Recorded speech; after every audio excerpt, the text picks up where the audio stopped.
O nome do programa é Conexão Internacional. Essa edição, de 1983, é histórica por uma série de razões. Aqui, Roberto Dávila leva Caetano Veloso para uma conversa com Mick Jagger. Seria difícil de imaginar o potencial desse encontro para gerar desavenças. Mas toda vez que é citado o nome de alguém que não está nessa sala, aí rola alguma maledicência. É o que acontece, por exemplo, quando Caetano menciona Bob Dylan. Você viu o filme de Bob Dylan?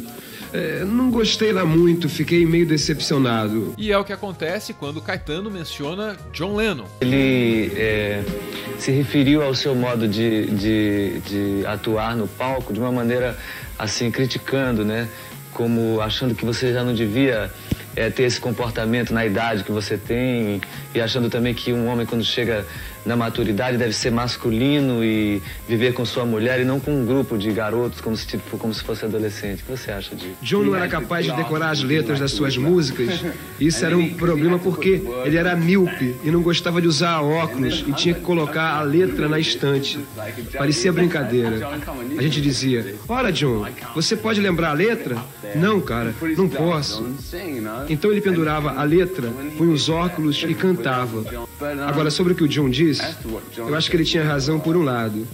Embora eu ache que ele é que estava mesmo com inveja. Pelo menos tem uma exceção, Prince. Aqui na televisão de música, porque tem aqui essa coisa de televisão que só passa música, e que são tapes de música o tempo todo, e eu vi um jeito que eu nunca tinha visto, que se chama Prince. Ele é muito bom. Está cada vez mais popular. Só que a maior de todas as brigas geradas por essa entrevista envolve um brasileiro, o polemista Paulo Francis. Puta que pariu!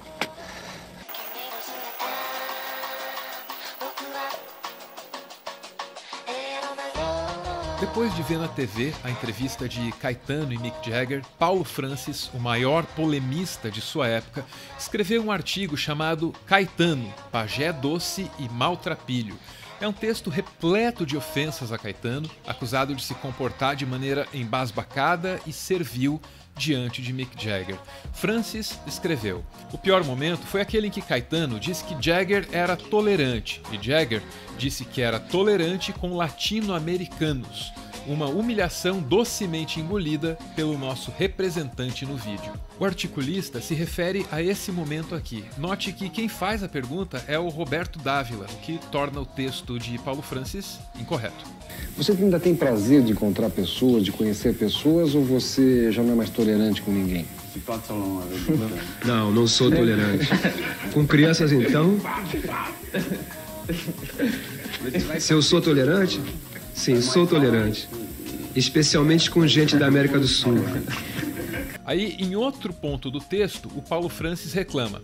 Na mesma entrevista, ele, se referindo ao Caetano, fez uma pergunta que deve ter dado ao amável e brilhante Roberto Dávila vontade contida de matá-lo. É aquela de como você situa o rock na história da música. Essa pergunta simplesmente não se faz em televisão ou até em jornal. É de um amadorismo total. Só serve para seminários de comunicação, entre aspas, no interior da Bahia. Ou como você veria rock and roll na história da música como um todo? Eu costumo dizer que o rock and roll ainda é considerado uma forma menor de arte, como os filmes antigos de classe B. Pegue a pintura e a ilustração de livros como exemplo. O rock and roll está para a música como a ilustração de livros está para a pintura. O rock and roll não está por aí por tempo suficiente para ser aceito como o jazz é, por exemplo.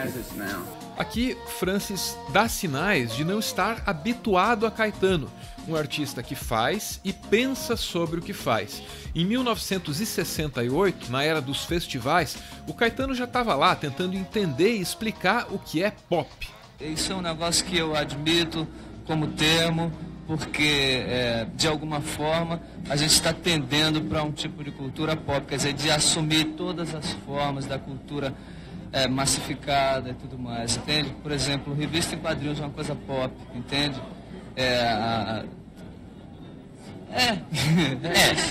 Pop é aquilo que é. É apenas o que é e o que acontece. Pop é popular em inglês parece negócio de arte de massa, quer dizer, um negócio feito, quer dizer, utilizando aquilo que tem sucesso de massa, todos os elementos das coisas que têm comunicação direta com a massa, entende?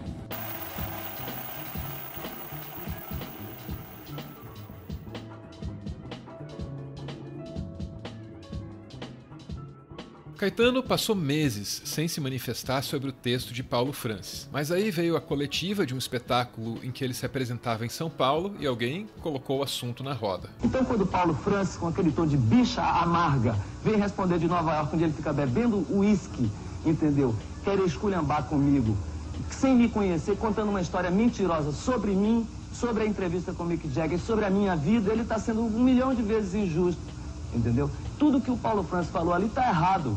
Entendeu? Todas as informações são erradas. Ele falou que eu disse que o Mick Jagger era tolerante e que foi o pior momento da entrevista e que o Mick Jagger tinha dito que só era tolerante com os sul-americanos. Não fui eu, foi o Roberto Dávila.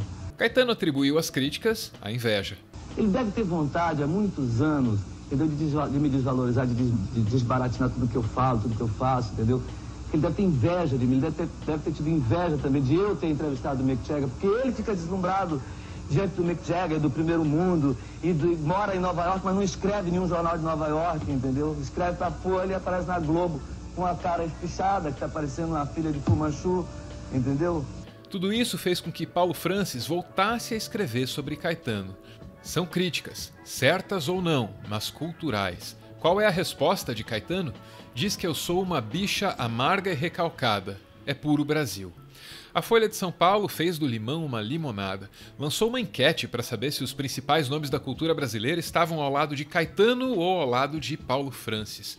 É nesse ponto que a discussão se perde completamente. Mas, mais de 30 anos depois, talvez a gente possa tentar dar a essa conversa um rumo que ninguém deu na época.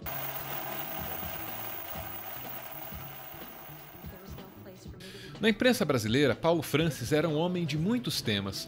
Falava de política, cultura e economia, sempre de maneira ferina. Muitas das coisas que ele disse durante a atuação jornalística dele nem poderiam ser repetidas nesse momento histórico sem algum constrangimento. Francis atacava e, com frequência, era revidado. Isso pode ter feito ele aprender a se defender.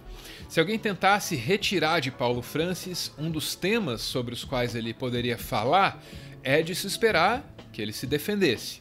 E isso pode ter ocorrido naquela ocasião.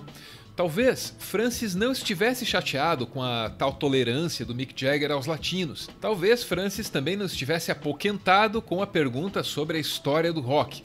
Talvez, e só talvez, ele tenha se irritado com esse momento aqui da entrevista, em que os críticos de música são considerados dispensáveis.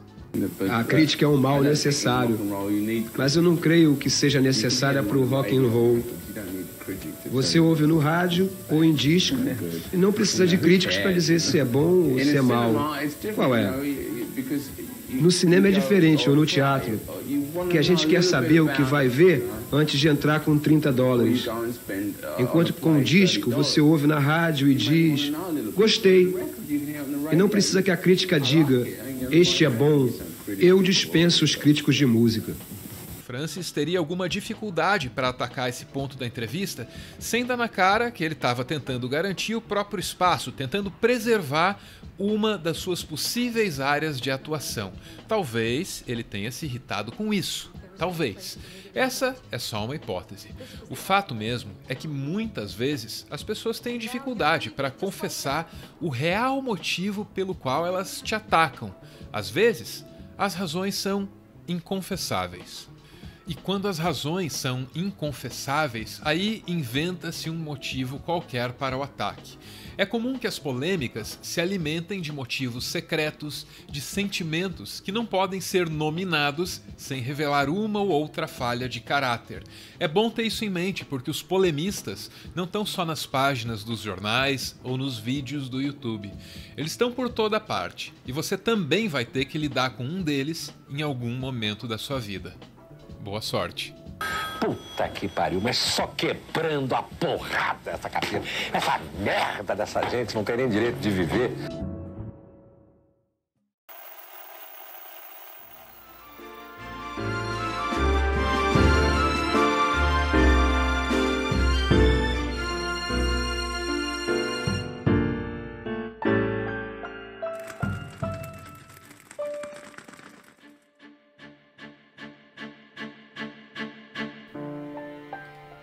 Muito obrigado por ver esse vídeo até o final. O Meteoro é mantido graças a uma campanha de financiamento coletivo. Quem participa aparece aqui no finalzinho para receber o nosso agradecimento. Ou então, homenageie alguém que, nesse caso, tá de aniversário. É o Isaac, que ganha uma homenagem da sua admiradora secreta, porém não tão secreta assim. Ela escreve: Feliz aniversário ao melhor mochileiro das galáxias para dividir essa jornada interestelar que é a vida, que me leva a explorar todas as dimensões possíveis, mas que me mostra todos os dias com seu jeito ninja de ser que a única que valeria a pena passar todas as eras e milênios seria na do seu Mangekyo Sharingan azulado. Te amo desde tempos imemoriais, desde um passado remoto e galáxias distantes. Feliz dia de todos os dias!